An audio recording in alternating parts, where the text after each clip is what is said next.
Hello बेटा। बेटा last video में हमने वेक्टर डिस्कस किया है। सम इम्पोर्टेंट टर्म्स कह लीजिए आप, या कुछ स्पेशल वेक्टर्स हैं जिनके हम बात कर रहे हैं अभी। ठीक है, तो सबसे पहले आपने बात की थी यूनिट वेक्टर, और यूनिट वेक्टर हमने बताया था बेटा कि यूनिट वेक्टर वो वेक्टर होता है जिसका मैग्नीट्यूड 1 हो और direction acting in the given vector. ठीक है बेटा, इसका यूज़ क्या है यूनिट वेक्टर? यूनिट वेक्टर जो है इसका मेन यूज़ यही है कि ये आपको किसी भी वेक्टर की डायरेक्शन बता सकता है। तो यूनिट वेक्टर जो है वो डायरेक्शन बताने के काम में आता है। ठीक है, तो डायरेक्शन के लिए यूज़ करते हैं हम यूनिट वेक्टर को।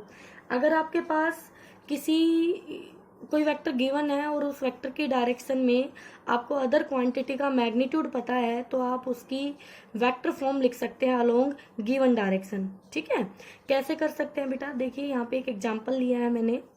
यहाँ एग्जांपल में क्या लिया है कि एक वेक्टर ले लिया हमने ऐसे। ये वेक्टर आपको पी वेक्टर दे रखा है और पी वेक्टर की वैल्यू गिवन है 3i cap plus 4j cap. तो बेटा इसका जो यूनिट वेक्टर होगा वो इसकी डायरेक्शन बताएगा, और इसका मैग्नीट्यूड आप निकाल सकते हो इसका मोड लेके, equal to under the root first component का स्क्वायर प्लस सेकंड कंपोनेंट का स्क्वायर। ठीक है बेटा, अब इसके ऊपर एक बॉडी चल रही है, ये कोई बॉडी है आपके पास, और इस बॉडी की स्पीड v दे रखी है हमें 20 मीटर पर सेकेंड।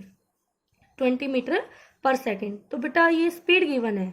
अगर मैं ये कहूँ कि मुझे p वेक्टर की डायरेक्शन में वेलोसिटी चाहिए, तो उसका मैग्नीट्यूड मुझे पता है बट डायरेक्शन नहीं पता, मुझे ये वाली डायरेक्शन नहीं पता। तो डायरेक्शन तो वही होगी ना जो p वेक्टर की है। तो क्या p वेक्टर का यूनिट वेक्टर मुझे इस वेक्टर की डायरेक्शन बता सकता है? बिल्कुल बता सकता है। फिर से सुनिए बेटा आराम से, क्या कह रहा है ये कि यहाँ पर आपको v स्पीड दे दी है एक बॉडी की, ये स्पीड गिवन है आपको 20 मीटर पर सेकेंड। अब ये कह रहा है कि इस बॉडी की वेलोसिटी चाहिए मुझे in the direction of p, in the direction of p vector. ठीक है, तो कोई भी वेक्टर लिखने के लिए हमें क्या चाहिए होता है? उसका मैग्नीट्यूड चाहिए होता है और उसके साथ उसका यूनिट वेक्टर चाहिए होता है। लेकिन यहाँ तो v वेक्टर फॉर्म में गिवन नहीं है बेटा, तो आप ये तो आपको निकालना ही है।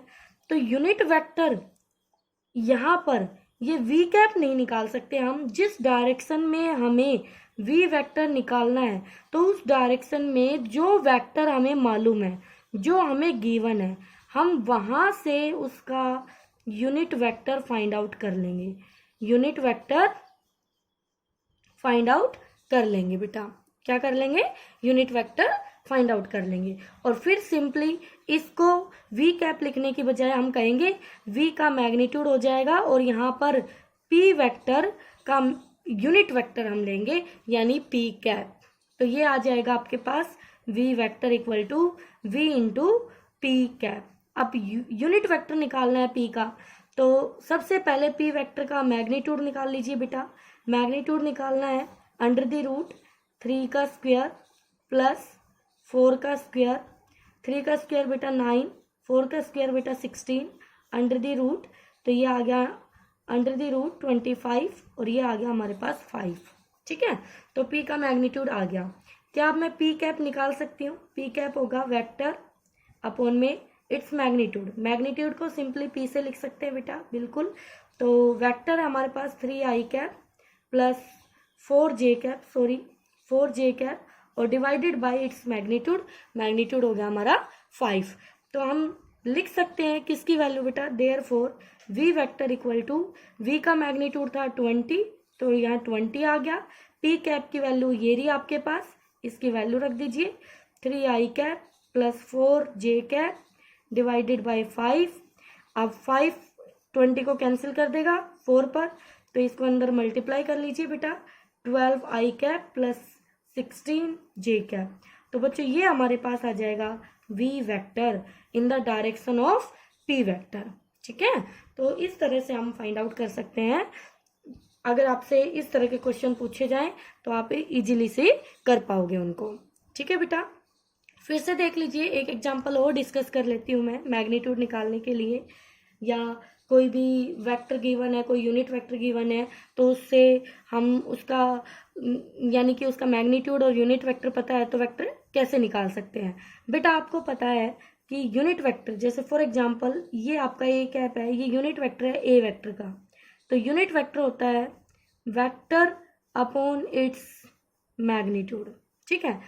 और यहां से मैं लिख सकती हूँ वेक्टर हो जाएगा मैग्नीट्यूड इनटू में इट्स यूनिट वेक्टर। तो बेटा हमने यही तो किया था कि जिस डायरेक्शन में, अब ये सिर्फ किसका काम करता है, डायरेक्शन बताने का काम करता है। किसका काम करता है, इससे किसी भी वेक्टर के मैग्नीट्यूड पर कोई फर्क नहीं पड़ता है। इसका मतलब ये हुआ कि जो यूनिट वेक्टर है बेटा, वो यूनिट वेक्टर किसी वेक्टर के मैग्नीट्यूड को अफेक्ट नहीं करता है। अच्छा एक चीज और है, जो यूनिट वेक्टर है वो वेक्टर अपॉन में इट्स मैग्नीट्यूड है, देख लीजिए ध्यान से, बिल्कुल है, ठीक है बेटा। तो यहां से आप यूनिट वेक्टर निकाल के और जिस भी वेक्टर, जैसे मैंने अभी एग्जांपल लिया था v का, तो यूनिट वेक्टर निकाल के आप उसके गिवन डायरेक्शन में मैग्नीट्यूड से मल्टीप्लाई करके तो उस डायरेक्शन का वेक्टर बता सकते हैं, ठीक है बच्चों। अब हमें सम इम्पोर्टेंट डेफिनेशन से डिस्कस करनी है बेटा। वो डेफिनेशंस आपकी अदर वेक्टर्स की हैं जो आपसे एग्जाम में पूछी जाती हैं, तो उनको ध्यान से देखिएगा। सबसे पहले हम बात करेंगे इक्वल वेक्टर्स। इक्वल वेक्टर्स, तो बच्चों हम इक्वल वेक्टर्स किसको कहेंगे, सिंपल सा है, इसके नाम से ही क्लियर होगा बेटा। एक वेक्टर के पास दो ही क्वांटिटी होती है, दो टर्म होती है, एक उसका मैग्नीट्यूड और एक उसकी डायरेक्शन। अगर हमारा ये एक वेक्टर है और ये हमारा दूसरा वेक्टर है, तो ये आपका ए वेक्टर है और ये आपका बी वेक्टर है। अगर बेटा दोनों वेक्टर की डायरेक्शन सेम हो और उनका मैग्नीट्यूड इक्वल हो यानी सेम हो, तो वो दोनों वेक्टर इक्वल वेक्टर्स कहलाते हैं। क्या कहलाते हैं, इक्वल वेक्टर्स कहलाते हैं। तो ए वेक्टर और बी वेक्टर क्या हो गए, इक्वल वेक्टर हो गए, ठीक है बेटा। इसके बाद हम बात करते हैं negative vector. Negative vector, negative vector में क्या होगा बेटा कि दोनों वेक्टर का मैग्नीट्यूड तो सेम होगा, बट उनकी जो डायरेक्शन होगी बेटा वो अपोजिट होगी। वो क्या होगी, अपोजिट होगी। कैसे, देखिए बेटा, ये एक वेक्टर है ए वेक्टर, तो दूसरा वेक्टर मैग्नीट्यूड में यानी टेल उसकी इतनी लंबी होगी, बट डायरेक्शन उसका एरो दूसरी तरफ होगा, ये बी वेक्टर। तो यहाँ से बेटा ए वेक्टर जो है वो माइनस बी वेक्टर के इक्वल लिखा जाएगा, या बी वेक्टर जो है बेटा वो माइनस ए वेक्टर के इक्वल लिखा जाएगा। और यहाँ पे कहा जाएगा कि जो ए है सॉरी बेटा, जो ए है वो बी का नेगेटिव वेक्टर है, या जो बी है वो ए का नेगेटिव वेक्टर है, ठीक है। तो यहाँ पर इंपॉर्टेंट क्या है बेटा कि मैग्नीट्यूड इक्वल होना चाहिए और डायरेक्शन अपोजिट होनी चाहिए। अब है आपके पास बेटा नंबर 3 पर को इनिशियल वेक्टर, नंबर 4 को लीनियर वेक्टर, नंबर 5 को प्लेनर वेक्टर, और जो आज की लास्ट टर्म हम डिस्कस करेंगे वो है नल वेक्टर, यानी जिसको हम जीरो वेक्टर भी कहेंगे, नल वेक्टर या जीरो वेक्टर कहेंगे। अब ध्यान से देखिएगा बेटा, ये तीनों बहुत ही इजी है आपके लिए समझने। को का मतलब होता है सेम, को का मतलब सेम होता है बेटा। अब कुछ भी नहीं है, को का मतलब आपको पता है, आगे इनिशियल जुड़ा है फिर वेक्टर है, यानी कि जिनका इनिशियल पॉइंट यानी कि जिनका स्टार्टिंग पॉइंट क्या हो, कॉमन हो। जैसे ये एक पॉइंट, यहाँ से ये एक ए वेक्टर ले लिया और यहीं से ये बी वेक्टर ले लिया और यहीं से ये सी वेक्टर ले लिया, तो बेटा a b and c are को इनिशियल, क्या कहेंगे इनको, को इनिशियल वेक्टर्स। ये क्या कहलाएंगे बेटा, को इनिशियल वेक्टर्स। इसका बहुत अच्छा एग्जांपल आप ले सकते हैं, ये आपका सर्कल है और ये इसका सेंटर ओ है और इससे बहुत सारे रेडियस वेक्टर आप ड्रॉ कर सकते हैं। तो ये सारे के सारे रेडियस वेक्टर क्या है, को इनिशियल वेक्टर्स है, जिनका स्टार्टिंग पॉइंट, जिनकी टेल एक ही पॉइंट पर मिल रही हो। ठीक है, इनको बेटा जैसे आपने ये लिखा है को इनिशियल वेक्टर, इसी तरह से आपके पास आते हैं को टर्मिनेशन वेक्टर, जिनका टर्मिनल यानी कि जिनका एंडिंग पॉइंट सेम पर हो। ठीक है, जिनकी एरो एक जगह जाके मिलती हो। ठीक है बेटा, अब आगे बात करते हैं को लीनियर। को का मतलब सेम, लीनियर का मतलब लाइन, जो सेम लाइन में हो। तो जो सेम लाइन में हो उनका क्या मतलब हुआ बेटा, आपको पता है एक वर्ड लेते हैं हम पैरेलल, सॉरी एक वर्ड लिखते हैं हम पैरेलल, एक वर्ड लिखते हैं हम एंटी पैरेलल, एंटी पैरेलल। ठीक है बेटा, दोनों वर्ड का मतलब आपको बहुत अच्छे से क्लियर है। देखिए ये एक लाइन है, ये दूसरी लाइन है, दोनों लाइनें पैरेलल है। ये एक लाइन है, ये दूसरी लाइन है, दोनों लाइनें एंटी पैरेलल है। ओके, पहला, नंबर 2, एंड ये एक लाइन है और ये दूसरी लाइन है। अब इसको आप क्या कहोगे, पैरेलल कहोगे कि एंटी पैरेलल कहोगे? अब बेटा मैं आपको सीधी सी एक बात बताती हूँ, आप ध्यान से देख लेना कि जो आपके को लीनियर वेक्टर्स है वो कौन से होते हैं। ठीक है, मान लीजिए ये दो वेक्टर है मेरे पास, ये आपके दो पेन है और ये दो वेक्टर का रोल प्ले करेंगे। आप इनकी बात कीजिए, ये ले लीजिए, ये आपके दो वेक्टर। ठीक है, एक ग्रीन कलर का एक पर्पल कलर का, ये दो वेक्टर है। अब बताना बेटा, अगर ये इसकी टेल है, ये इसका हेड है, तो ये दूसरे की टेल, ये दूसरे का हेड, क्या दोनों की डायरेक्शन, दोनों की एरो एक ही डायरेक्शन में है? बिल्कुल मैम। क्या ये दोनों पैरेलल है? Yes ma'am. अगर इस ग्रीन वाले पेन को उठा के ऐसे ऊपर रख लूं, अब ऐसे देखो, क्या आपको पैरेलल दिख रहे हैं? दिख रहे हैं। क्या अब आपको पैरेलल दिख रहे हैं? दिख रहे हैं। क्या अब आपको पैरेलल दिख रहे हैं? दिख रहे हैं। क्या अब आपको पैरेलल दिख रहे हैं? इसको आगे ले जाने से क्या इसकी डायरेक्शन पे या इनके बीच की जो एंगल, मैं अगर बात करूं, जब ये दोनों ऐसे रखे थे तो इन दोनों की डायरेक्शन एक ही डायरेक्शन में एक्ट कर रही है, यानी कि दोनों एक दूसरे के पैरेलल है। तो एंगल कितना बन रहा था? 0 डिग्री। कितना बन रहा था? 0 डिग्री। तो वो एंगल अब भी 0 है, अब भी 0 है। इसको थोड़ा सा आगे ले गई, अब भी 0 है। इसको आगे ले जाके थोड़ा नीचे शिफ्ट कर दिया, अब भी 0 है। बताओ बेटा, तो यही बात यहां पर है, यहां पर कि एक वेक्टर था, पहले ये इसके नीचे रखा था, अब इसको सरका के थोड़ा सा ऐसे लेके गए हम और फिर इसको थोड़ा ऊपर डिस्प्लेस कर दिया हमने ना इसकी डायरेक्शन बदली है, ना हमने इसका मैग्नीट्यूड बदला है, तो वेक्टर तो चेंज हुआ नहीं। इसका मतलब एक वेक्टर की दो ही चीजें, तीन तरीके से चेंज कर सकते हैं एक वेक्टर को, या तो उसका मैग्नीट्यूड चेंज करे, या उसकी डायरेक्शन चेंज करे, या ना डायरेक्शन चेंज की ना मैग्नीट्यूड चेंज किया, सिर्फ उसको डिस्प्लेस किया है। तो बेटा ध्यान रखना, डिस्प्लेस करने से एक वेक्टर चेंज नहीं होता है। ठीक है, तो बेटा ये भी वेक्टर पैरेलल है, तो यहाँ पर थीटा इनका 0 डिग्री है, और इस केस में एंटी पैरेलल है, यहाँ थीटा 180 डिग्री है, और इस केस में थीटा अब भी 0 डिग्री है बच्चों। तो ये अब भी पैरेलल है, कोलीनियर।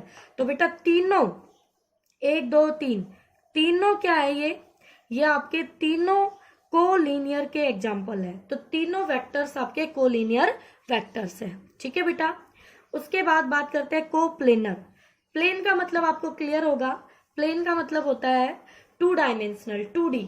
ठीक है, जैसे आप अपनी जो ये नोटबुक देख रहे हैं, ये पेपर देख रहे हैं, तो ये 2 डायमेंशनल है क्योंकि इसकी लेंथ है और इसकी ब्रेड्थ है, यानी इसके पास एक एरिया है। तो बेटा इस पेपर के ऊपर, ये एक प्लेन है, इस पेपर के ऊपर अभी जितने भी वेक्टर्स मैंने ड्रॉ किए हैं, चाहे वो किसी भी डायरेक्शन में हो, ऐसे हो, ऐसे हो, ऐसे हो, ये सारे वेक्टर्स क्या है हमारे? Coplanar vector. जो सेम प्लेन में लाई करे उनको कोप्लेनर वेक्टर्स कहते हैं। ठीक है बेटा, तो अगर मैं यहाँ पर इन वेक्टर्स के साथ इस वेक्टर को देखूं, ये मैंने अब इसको ऐसे खड़ा कर दिया, तो ये अब इस प्लेन ऑफ पेपर में लाई नहीं कर रहा है, प्लेन ऑफ पेपर में लाई नहीं कर रहा है बेटा, तो ये किसी और प्लेन में चला गया, तो अब ये इनके साथ सेम प्लेन में नहीं है। ठीक है, अब देखिए बेटा, एक बहुत ही अच्छा कॉन्सेप्ट है कि कोई भी दो वेक्टर, ये कोई भी दो वेक्टर दिख रहे हैं आपको, बिल्कुल दिख रहे हैं। अब प्लेन ऑफ पेपर को भूल जाना, अब मैं वैसे जनरल बात कर रही हूँ। इन दो वेक्टर से, क्योंकि हमारे हाथ में है कोऑर्डिनेट एक्सिस को बनाना, हम अपने हिसाब से उनको सेट कर लेते हैं। तो बताइए, ये दो वेक्टर है। अब ये दो वेक्टर जो है, क्या ये एक प्लेन को कंटेन कर रहे हैं? बिल्कुल कर रहे हैं। मैडम ये एक लेवल में है, बिल्कुल है। अगर इनके साथ तीसरा ऐसे ले आऊं तो वो इनके साथ लेवल में नहीं है, लेकिन ये दो तो एक दूसरे के साथ सेम प्लेन में है, तो क्या ये कोप्लेनर कहलाएंगे? बिल्कुल। चाहे इन दो वेक्टर को मैं ऐसे लूं बेटा, इनको ऐसे लूं बेटा, या इनको ऐसे रखूं बेटा, ये हमेशा एक प्लेन में रहेंगे। लेकिन ये सिर्फ टू वेक्टर्स के लिए है कि दो वेक्टर हमेशा एक प्लेन को कंटेन करते हैं। ठीक है बेटा। अब है null vector. Null vector zero vector, जिसका मैग्नीट्यूड क्या हो बेटा? मैग्नीट्यूड जीरो हो और उसकी डायरेक्शन क्या हो? आर्बिट्रेरी। आर्बिट्रेरी का मतलब बच्चे कंफ्यूज होंगे।